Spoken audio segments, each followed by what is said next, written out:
I'm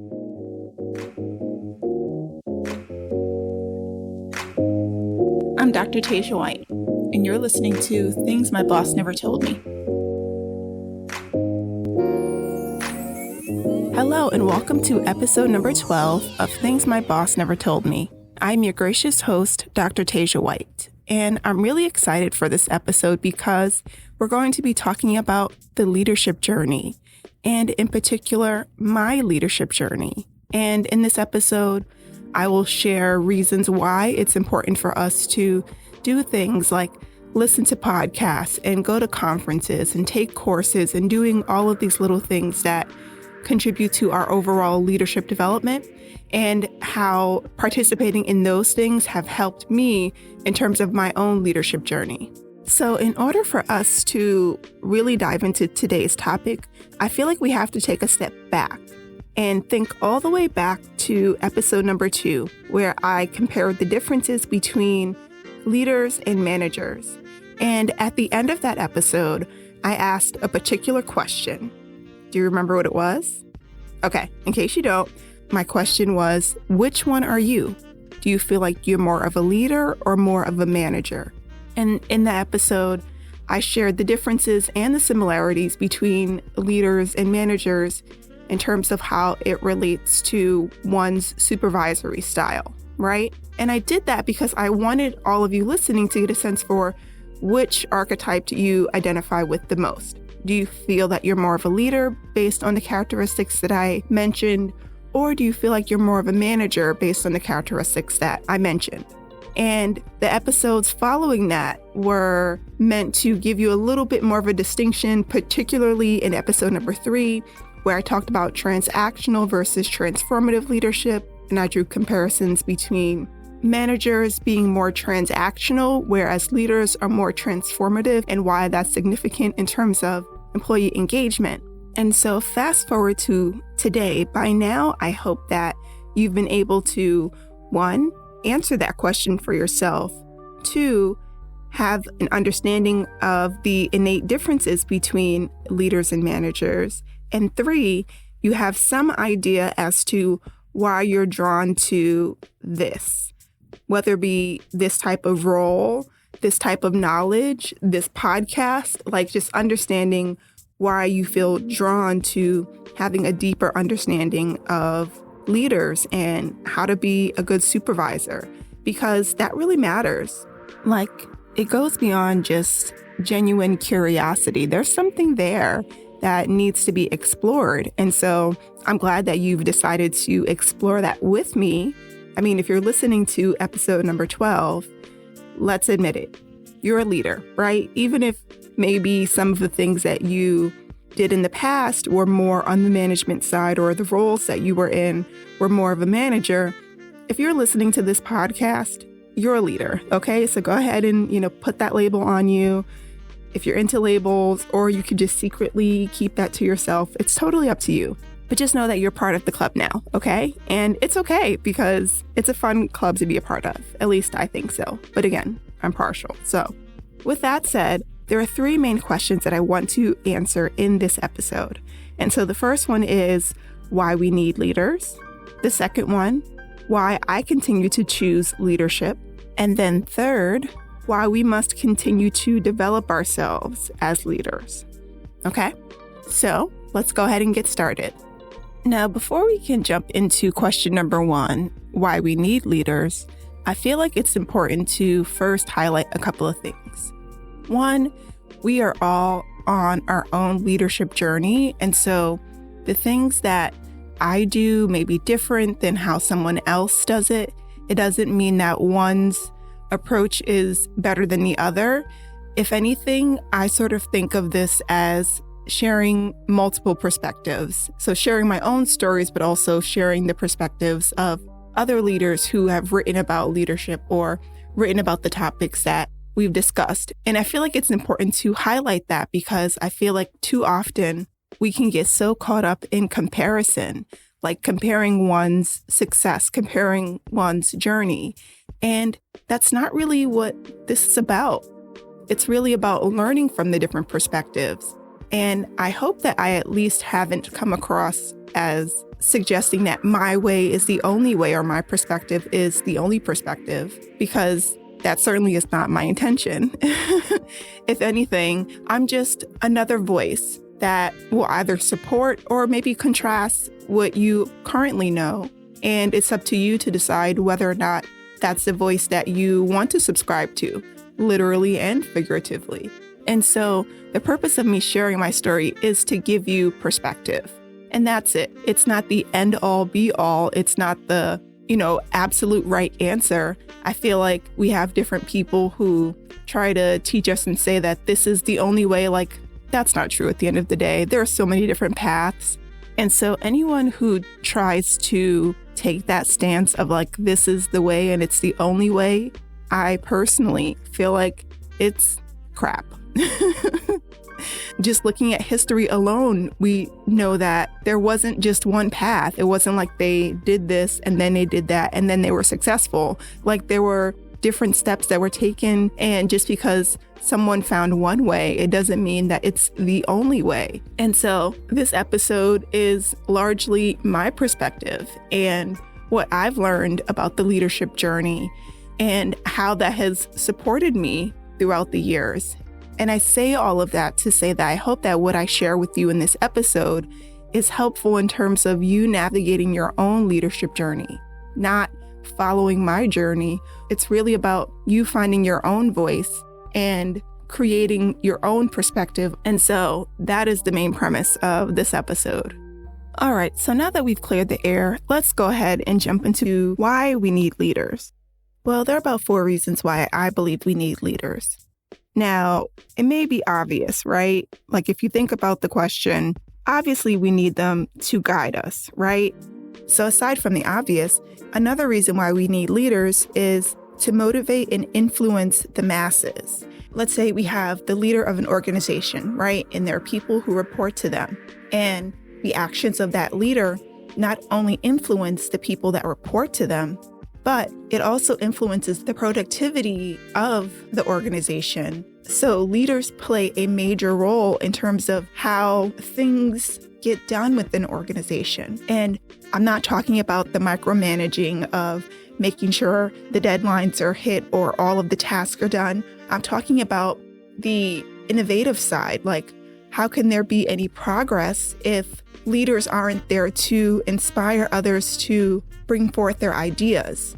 And so not only do we need leaders to guide the ship, we also need them to motivate the crew and make sure everyone is doing their part and inspiring others to contribute to the collective. The third reason we need leaders is to make sure that things are actually getting done. Because at the end of the day, yes, we need someone to make sure all the I's are dotted and all the T's are crossed, right? We need to make sure that everyone is doing their part. They are adhering to the responsibilities and the expectations and the boundaries of the overall team or organization. Like, there needs to be at least one person designated to do this. While having mutual accountability is good, sometimes the team may not agree on something, right? And so sometimes we just need that tiebreaker or that one person to make the final decision on something that may have a huge impact. And the leader is the perfect person for that role. Even in situations where we have mutual accountability, there still needs to be someone who's maybe objective when possible, because objectivity isn't always easy, but there still needs to be that one designated person to make sure we're moving the needle along, right?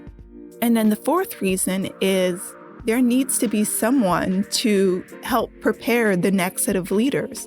There needs to be someone who is teaching and challenging the group to exceed their expectations, or to at least establish the next set of goals to strive towards so that there isn't any stagnancy or any groupthink. Like, the leader is in the prime position to be able to say, this is where we could do things better.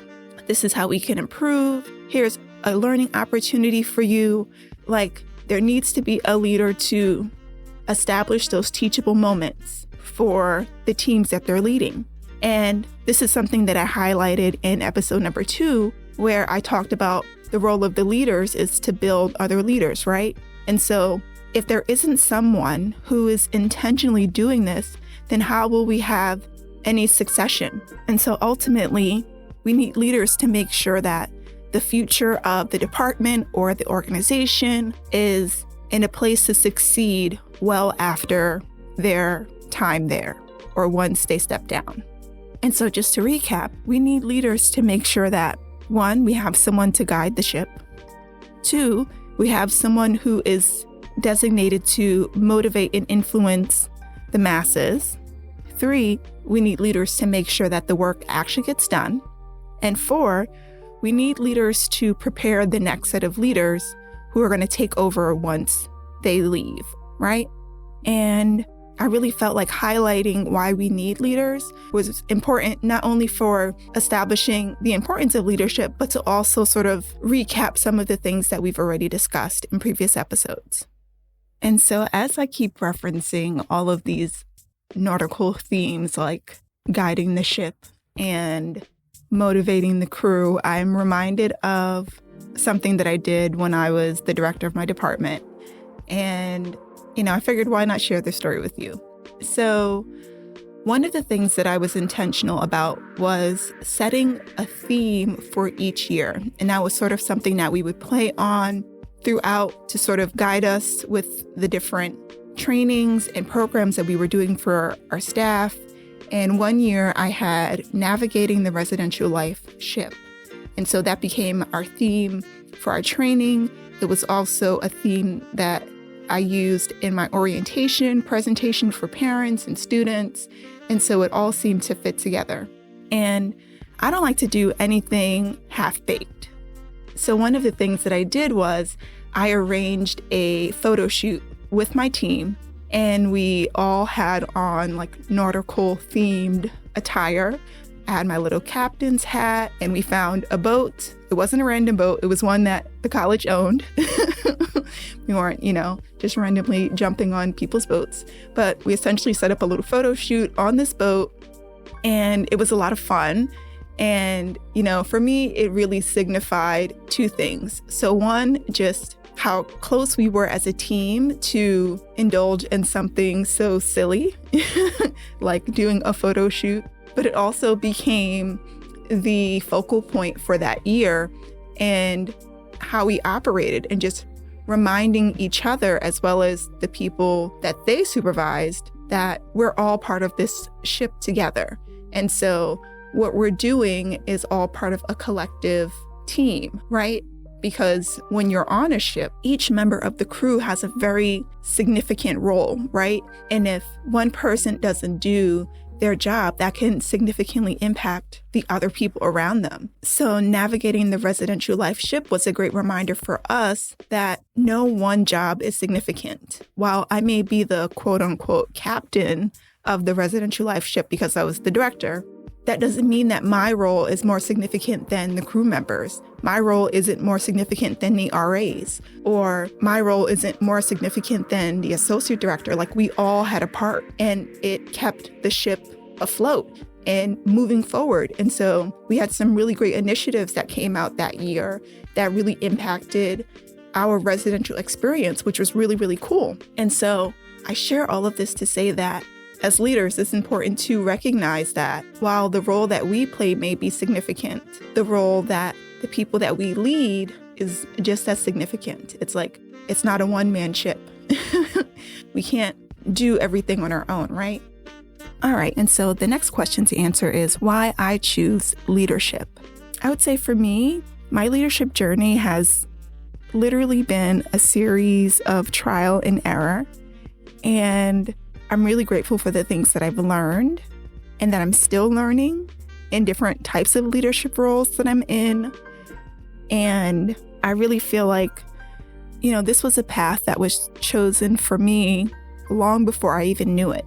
I think I shared in episode number 1 that back when I was in junior high school, I became a peer leader.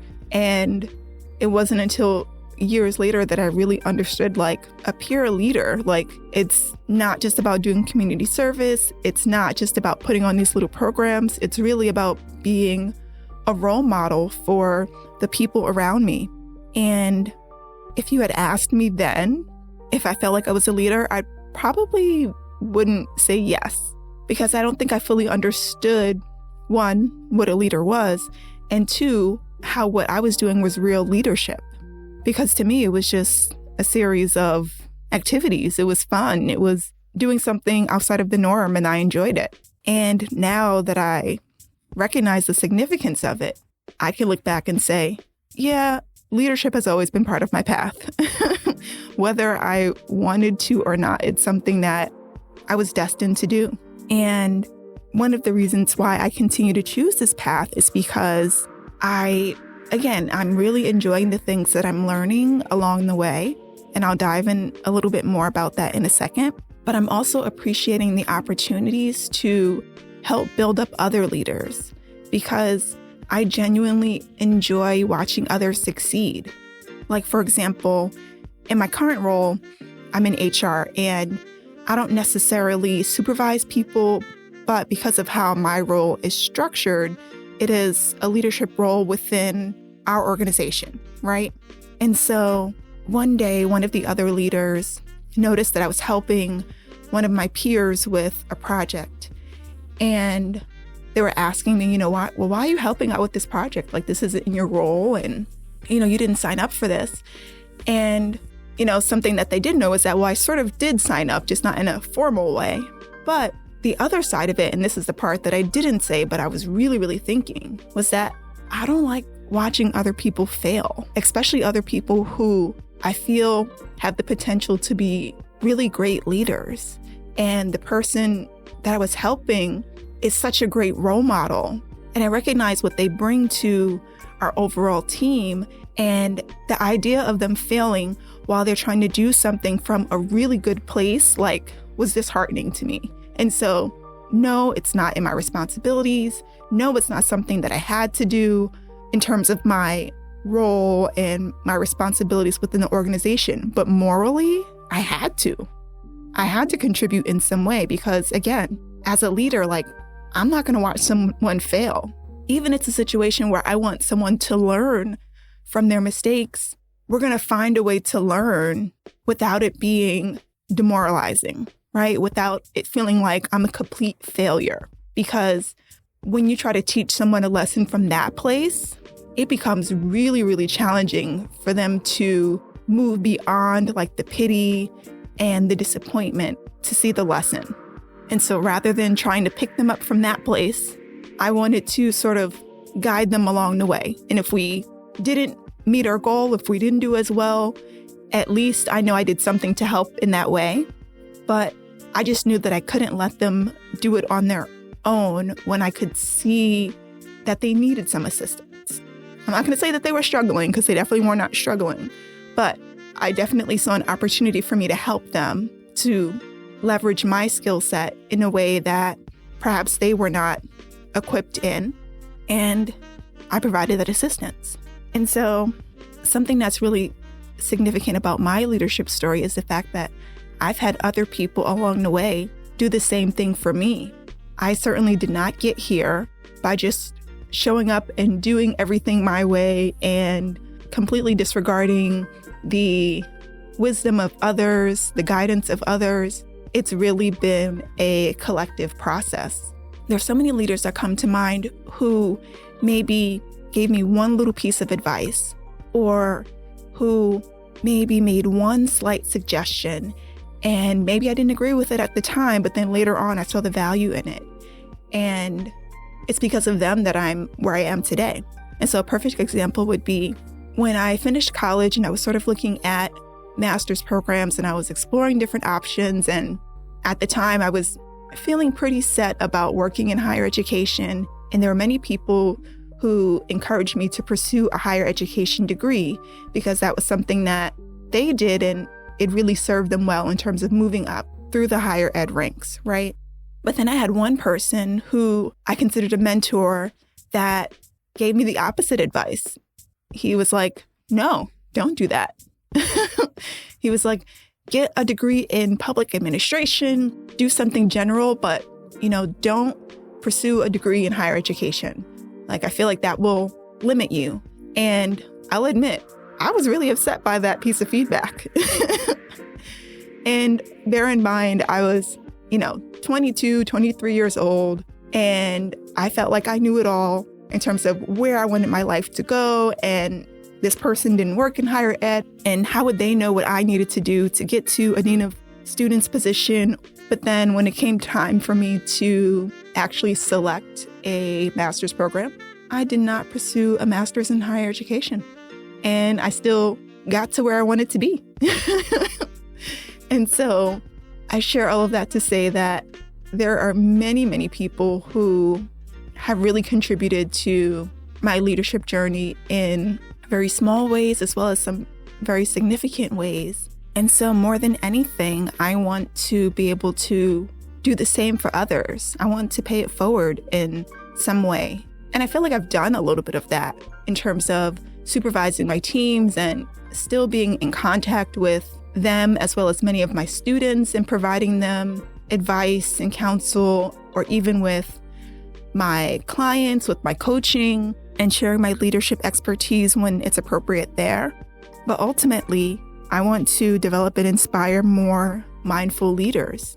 And so this podcast, for example, has been a great outlet for me to do so. And I feel like this is a great segue into question number 3, which is why we must continue to develop as leaders. Because I feel like I am where I am today because I chose to challenge myself and to work on myself and to heed the advice of other leaders with whom I respected and admired, and learned some very valuable lessons, and tried some new things and failed at some new things and tried some more. It's like one of the things that I feel like we don't really talk about enough as leaders is that sometimes we fail. Sometimes we fail miserably. And it's from that failure that we not only learn something valuable, but we also develop just a little bit more empathy for ourselves and for others. And I feel like you can't really obtain that if you, 1, don't try something, 2, admit that you did wrong, and then 3, try to learn from it. It's like, if you're the type of person who can't admit failure, then how are you growing? Like, that's a genuine question. Like, how can you grow if everything around you is perfect? Or how can you grow if you can't admit that there's something new for you to learn from this lesson, or from this person, or from this situation?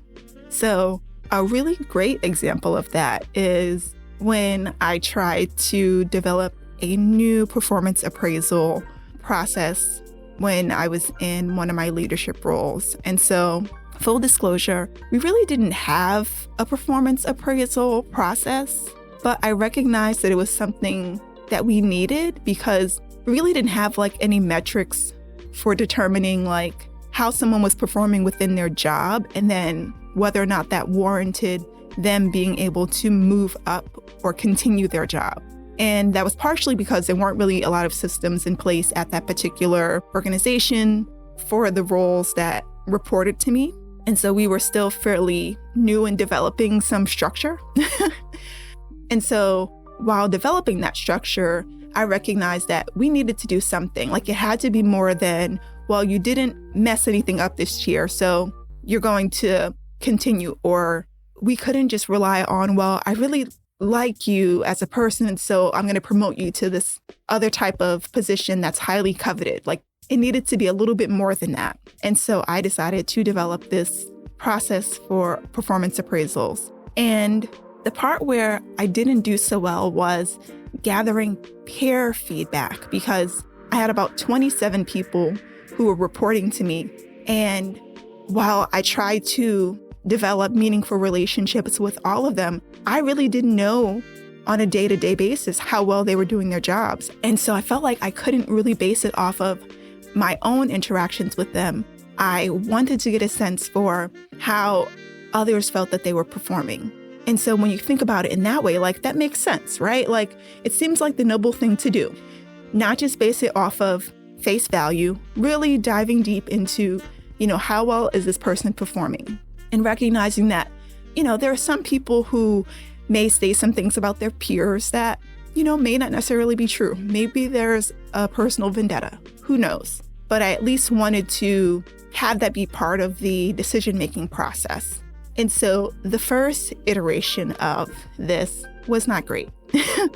In fact, I really alienated 2 people because I did not do a very good job of making the feedback anonymous. I tried, but it really wasn't the best.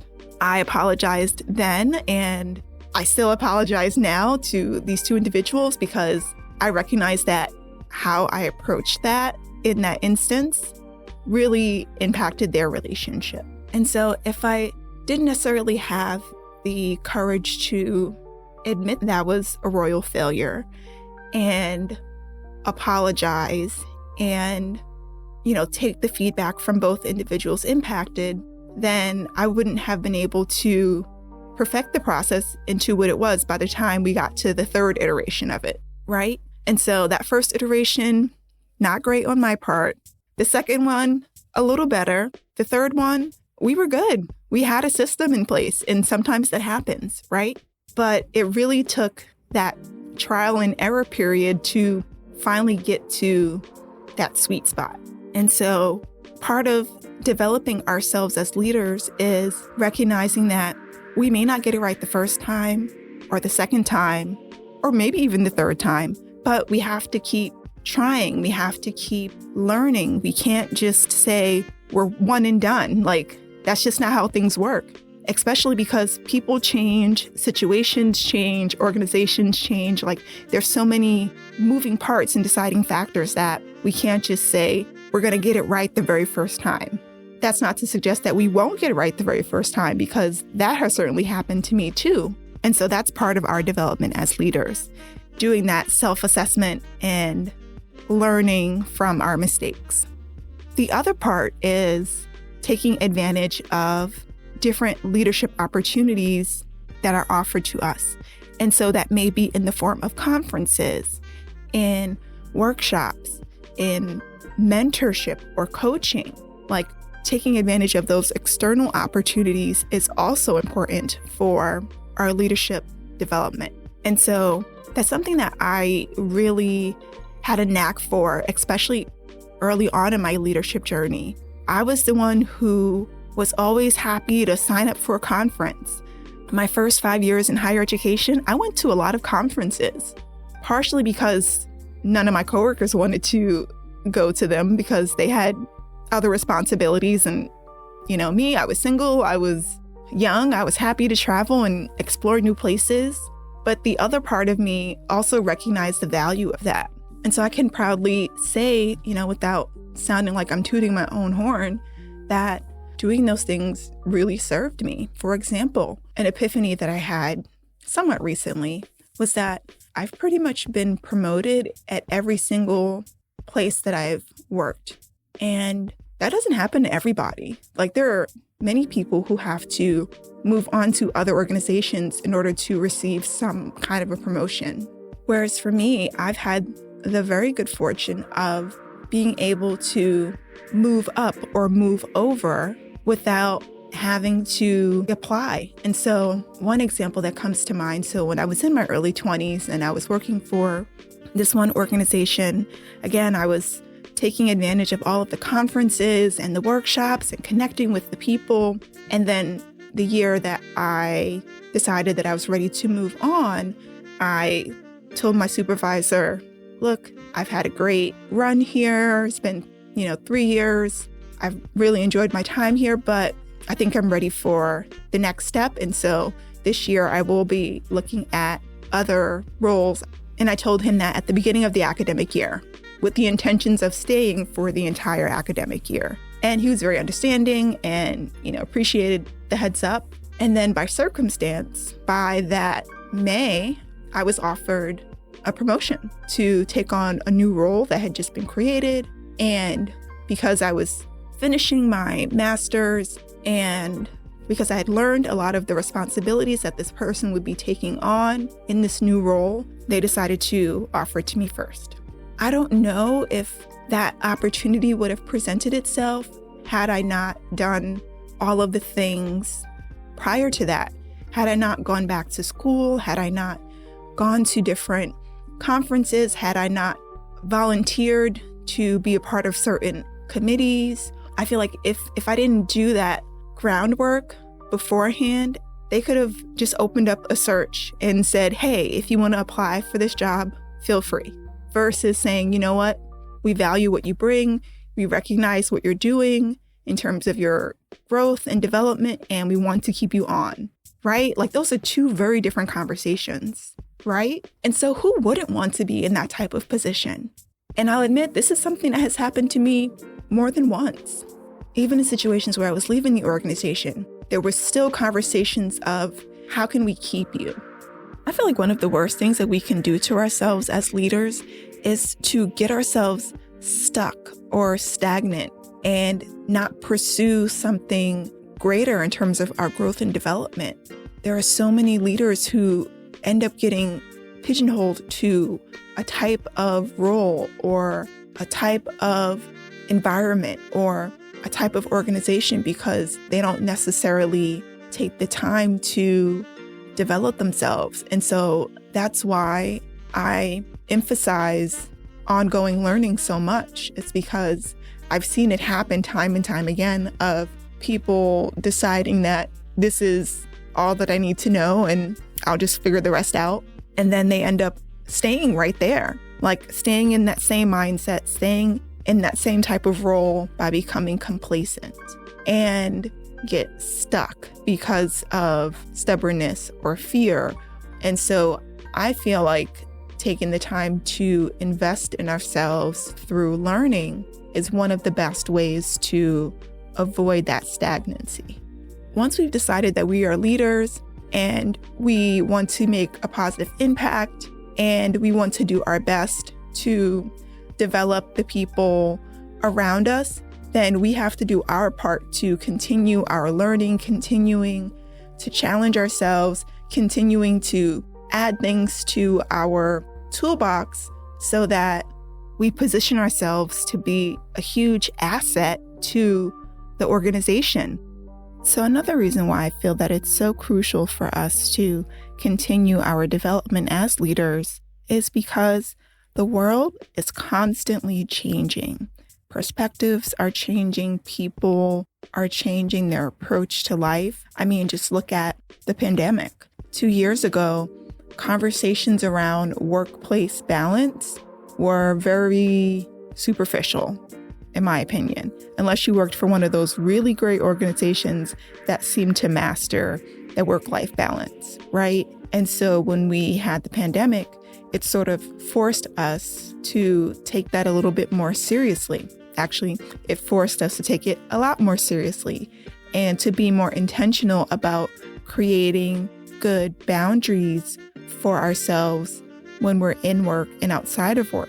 And we just never know how things will change in the future. Therefore, it's just so much better for us to be proactive instead of reactive when things happen, whether it be to us personally or to the environment around us. So at the beginning of this episode, I emphasized the significance of understanding our own leadership journey. And I feel like it's important to mention a couple of things related to the leadership journey that I feel like we don't really talk about enough. And so the first one is that there are many ways to get to the top, whatever the top is for you. And I'm saying that in air quotes, even though you may not be able to see my fingers. But whatever the top is for you, there are multiple ways to get there. I know for me, when I started on my journey, I had this idea of where I wanted to be, and how I got there wasn't exactly the way that I thought. The point is that I got there. One of the things that I envisioned way back when I was an undergraduate student, I saw myself working in the Dean of Students' office, and 10 plus years later, I was working in the Dean of Students' office as an assistant dean. For me, that was enough. Like that was what I wanted. And the steps that got me there is certainly not what I envisioned for myself, but I'm still very grateful for that process because, again, I ultimately got to where I wanted to be. For me, that was my top. And I remember when I had that surreal moment of being in the same office space and realizing that I made it here. Like, this is my office. It's in the same building that I used to work in as a student. And for me, that was a huge accomplishment. And so whatever your top is, wherever you see yourself going long term on your leadership journey, just recognize that there are multiple ways to get there. And it may change. Your perspective may change. Your trajectory may change. What matters is, one, how you get there and just remembering that process along the way, because it's not really about the destination, right? Like, I know a lot of people say this, myself included, but it's not really about the destination. It's not about where you end up. It's about how you got there. And for me, it was such a really fun and challenging and exciting leadership journey. And my journey is still going, right? Because, that was just the first milestone. Now I'm working towards the next one. But for this first one, I realized even more so now than when I initially set out to go down that path. How I got there matters most. Who helped me along the way and who was around me also matters more than where I ended up. Why? Because those people, in some way, shape, or form, had an impact on my journey. And so whether it was the advice that they gave me or the mentorship or the no that they gave me, because there were some no's before there was a yes, right? And so it's because of all of those little tiny pebbles that really created this path that eventually got me to where I wanted to be. And then I decided to set out on a new path. And so I guess now I look back and realize that it really is about the journey. The destination is like, I got there. Okay, cool. Got the t-shirt. High five.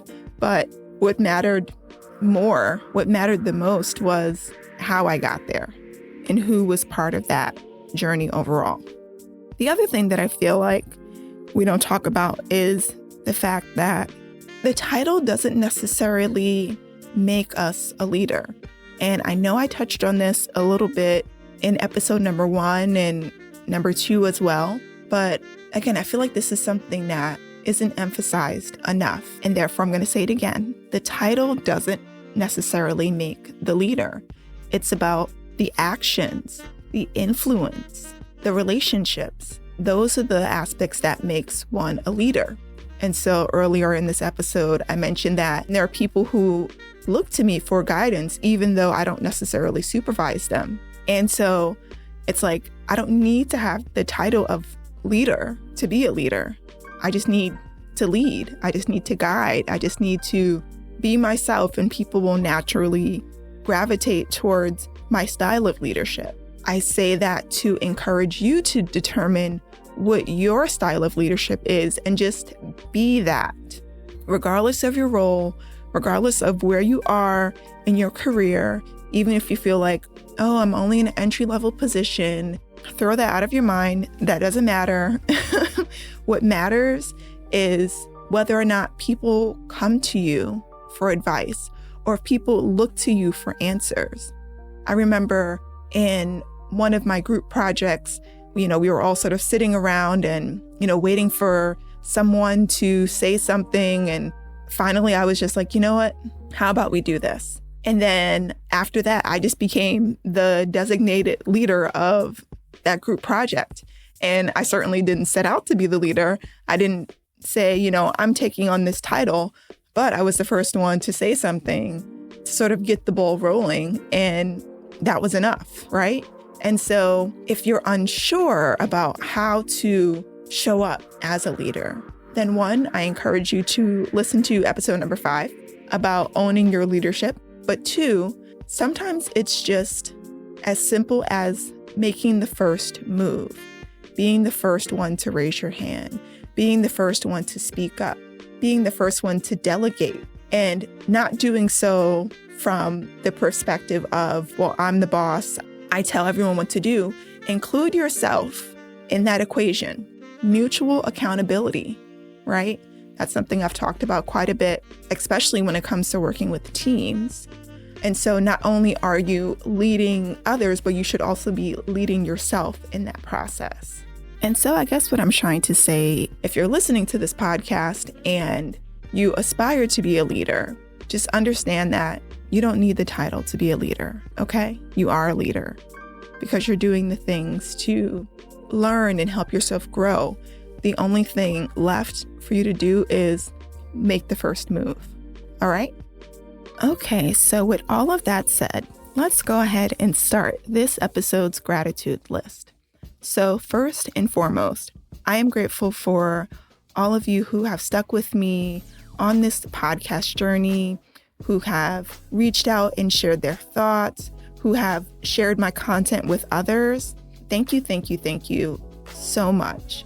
I truly hope that this podcast is helpful to you in your growth and development, because again, that was my whole intention of starting this, to help current and aspiring leaders to provide a different perspective on leadership and ideally create more conscious leaders so that those that we lead feel more of a sense of connection to the work that they're doing and to the people that are leading them, right? So thank you so much. Next, I'm grateful for all of my mentors and teachers that have helped me along my leadership journey. All of their insight and their advice has been so instrumental in who I am today as a leader. And so I definitely feel like I wouldn't be here if it wasn't for all of them. So thank you so much. And finally, I'm grateful for the grace and the patience of my teams, especially the earlier ones,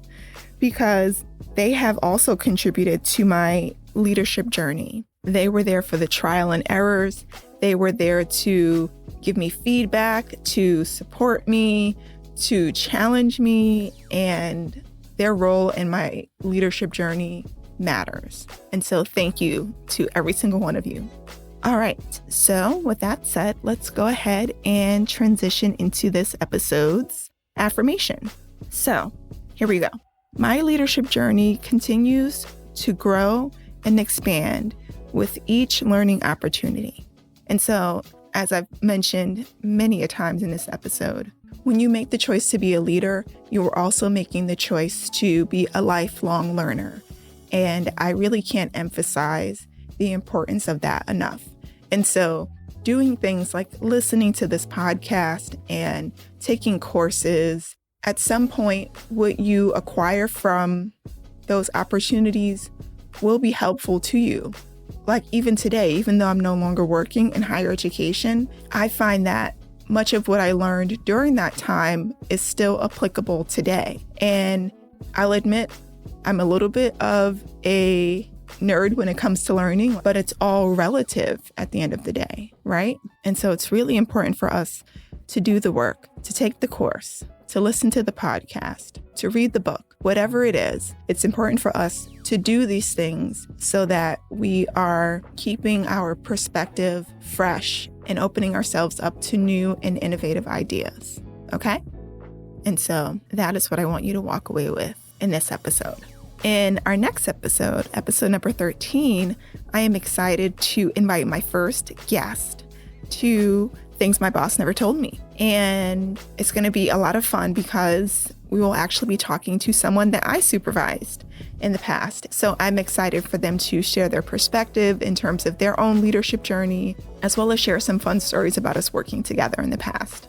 So stay tuned for that next month. In the meantime, thank you so much for listening and have a great day. Thank you so much for listening to this episode of Things My Boss Never Told Me. Before you go, please make sure that you like and subscribe down below. Also, I included a few recommended videos for you to check out. Thank me later.